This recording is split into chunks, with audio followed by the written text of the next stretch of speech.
Pemirsa Metro TV Lampung, kita kembali lagi dalam talk show Lampung Penyangga Ketahanan Pangan dan Aman COVID. Masih dengan Bapak Kusnardi. Gimana Pak tadi? Jadi sampai soal, pupuk ya? Iya. Hambatan jadi, soal pupuk. Jadi pupuk ya juga menjadi masalah karena ini salah satu sarana produksi. Dari prasarana juga kita dapat hambatan rusaknya prasarana ya. Sarana irigasi, berkurangnya air karena perubahan iklim, dan juga gangguan lain adalah alih fungsi lahan. Ini satu hal yang luar biasa kita hadapi nih. Banyak lahan produktif kita jadi non pertanian ya. Ini juga mempengaruhi karena kita juga ya nggak bisa enggak. Pertanian itu ya lapar lahan lah, harus ekstensif, lahannya cukup luas dibanding industri yang lain. Jadi antara lain seperti itu Bu. Kalau pemerintah tentunya pada dasarnya pemerintah ini tugasnya adalah pertama pengaturan. Ya, kita melakukan pengaturan bagaimana mengamankan lahan produktif. Ya, alhamdulillah juga Lampung termasuk yang berhasil.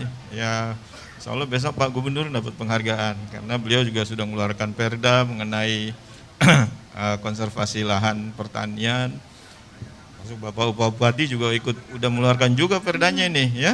Ini luar biasa Lampung. Terus juga perda mengenai pelarangan gabah ke luar. Ini prakteknya agak susah, tapi ini sudah niat baik bahwa kita ingin membuat nilai tambah di sini. Dan Pak Menteri juga udah membuat aturan, membuat himbauan lah. Petani jangan jual gabah lagi, petani harus jual beras ya. Ini udah klop, kita udah mendahului. Pupuk palsu, pupuk ini kita juga udah membuat dan memperbarui tim pengawasan pupuk dan pestisida. Untuk pupuk subsidi supaya tepat sasaran antara lain melalui sistem KPB. Kalau dulu ada billing system, tapi billing system kita tingkatkan lagi dengan kartu petani berjaya. Jadi semua cashless nanti jadi biar kembali lagi Pak Profesor nanti yang lebih jelasnya ya. Jadi semua sudah kita laksanakan, termasuk juga perbaikan baik dari pusat maupun dari daerah untuk irigasi kita tingkatkan, termasuk lahan rawa juga. Jadi semua pokoknya lah ya, sebagai Lampung punya gubernur orang pertanian kok nggak ada program pertanian ya Bu ya. Saya kira banyak lah. Iya, berarti di antara Lampung sebagai penyumbang pangan nasional juga ada tantangan dan ini juga harus dilakukan bersama ya. Baik Pak Kusnari, sekarang kita ke Pak Yusuf Barusman ya Pak. Ini ada program dari pemerintah untuk menunjang Lampung sebagai lumbung pangan nasional penyangga. Pemerintah Provinsi Lampung membuat program Petani Lampung Berjaya ya, ada kartunya ya, kartu Petani Berjaya. Nah, seperti apa sih Pak program ini dan bagaimana perkembangannya, bisa dijelaskan Pak ya? Ya, terima kasih. Assalamualaikum warahmatullahi wabarakatuh. Jadi sebelum saya jawab, saya ucapkan selamat ulang tahun dulu buat Lampos yang ke-46 ya. Terima kasih. Semoga makin jaya, walaupun ada COVID tetap maju terus pantang mundur. Amin. Jadi bicara mengenai pertanian ini memang masalahnya sangat kompleks sekali, sampaikan Pak Kadis tadi ya. Dan alhamdulillah Pak Gubernur ini punya satu program, ide, gagasan gitu ya, untuk bagaimana membuat satu program yang bisa mengcover seluruhnya gitu loh.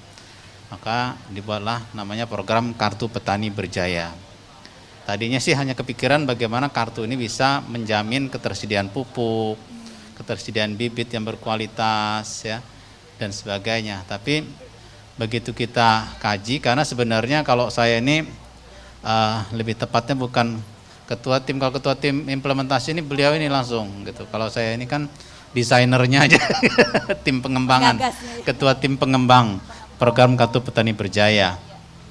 Jadi program Kartu Petani Berjaya ini tujuannya adalah bagaimana mengintegrasikan semua kepentingan pertanian ya dalam arti luas yang ujungnya adalah meningkatkan kesejahteraan petani dan stakeholder yang terkait di dalamnya. Nah, kalau kita bicara mengenai tadi sebagai lumbung pangan nasional, ya alhamdulillah sih Lampung saat ini capaiannya cukup baik, ya, sangat baik lah saya katakan tadi Pak Kadis juga sudah sampaikan, padi kita nomor 6, itu kayu kita nomor 1, ya pokoknya kita bagus-bagus semua tuh, ya toh. Tapi kalau kita kembalikan ke keberlanjutannya bagaimana, bahkan peningkatan kedepannya bagaimana, ini sangat berkaitan sekali dengan faktor kesejahteraan si pelakunya, yaitu petani. Yang dominan adalah petani atau pertanian rakyat.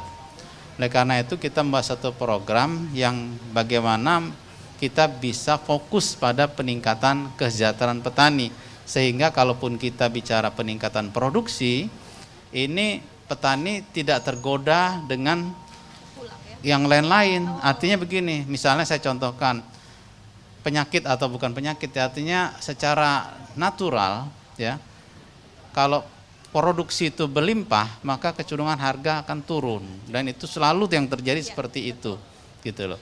Maka petani jadi mendapatkan disinsentif, artinya demotivated, dia tidak termotivasi untuk bagaimana meningkatkan produksinya lebih tinggi lagi, bahkan berlanjut untuk pada satu komunitas tertentu, gitu loh.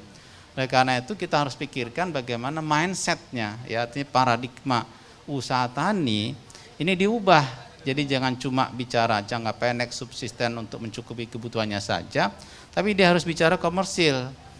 Yaitu komersil. Kalau kita bicara komersil, maka kita bicara keuntungan, profitability-nya, gitu loh. Nah, masalahnya sekarang adalah yang kita pelajari, produksi mau kita tingkatkan kalau ada insentif keuntungan yang meningkat, kan gitu. Ada benefit ekonomi yang lebih tinggi.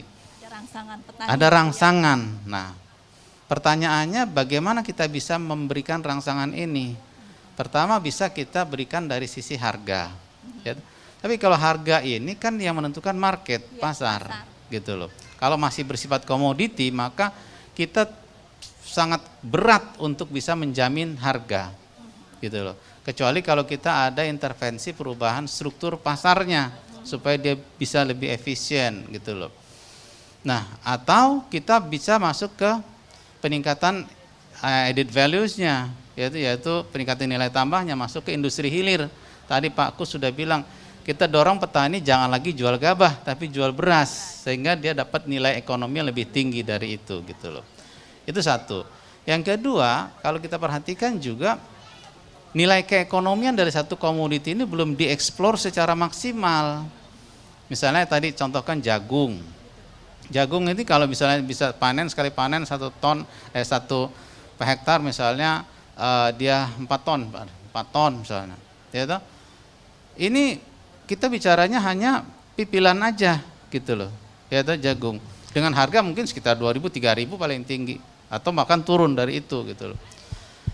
Padahal yang lain ada nilai ekonominya, misalnya bongkolnya, misalnya lagi mungkin daunnya dan sebagainya. Ini belum dieksplor secara maksimal, sehingga secara umum petani kita itu hanya memanfaatkan sedikit sekali persentasenya dari nilai keekonomian satu tanaman. Gitu. Nah, berarti dia baru mengambil sedikit sekali saja, sisi ya, untuk meningkatkan nilai keekonomiannya. Baik, kita tunda dulu, Ya. nanti kita akan lanjutkan.